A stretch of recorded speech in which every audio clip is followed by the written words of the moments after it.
સુરતમાં નમાજ પઢીને નીકળેલા બિલ્ડરની ધોળે દહાડે હત્યા કરનારાનું જાહેરમાં કઢાયું સરઘસ। સુરતના સગ્રામપુરામાં ધોળા દિવસે નમાજ પઢીને નીકળેલા બિલ્ડરની હત્યા કરવામાં આવી હતી। આ હત્યા કરનાર આરોપીઓ સીસીટીવી કેમેરામાં કેદ થયા હતા, જેના આધારે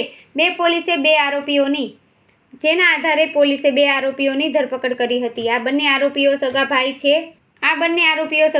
છે। આજે પોલીસ દ્વારા બંને ઘટના સ્થળે લઈ જવાયા હતા, સરઘસ કઢાયું હતું, સાથે જ ઘટનાનું રિકન્સ્ટ્રક્શન કરવામાં આવ્યું હતું।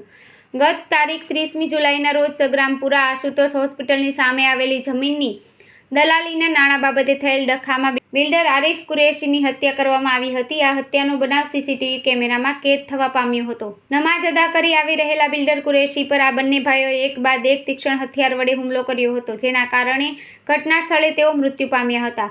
મરણ જનાર મોહમ્મદ આરિફ કુરેશી હતા। તેમની ઉંમર 55 વર્ષની હતી અને તેઓ બિલ્ડર હતા। તેમના દીકરા સુફિયાએ પોલીસ મથકમાં ફરિયાદ આપી હતી કે બે લોકો ફૈઝ અને તરબેઝે છરીના ઘા મારી તેમની હત્યા કરી હતી, જેના અનુસંધાને બંનેની ધરપકડ થયા બાદ આજે પોલીસ દ્વારા ઘટનાનું રિકન્સ્ટ્રક્શન કરવામાં આવ્યું હતું, સાથે જ સરઘસ કાઢવામાં આવ્યું હતું, જેથી લોકોમાં તેમના પ્રત્યેનો રહેલો ડર ઓછો થાય।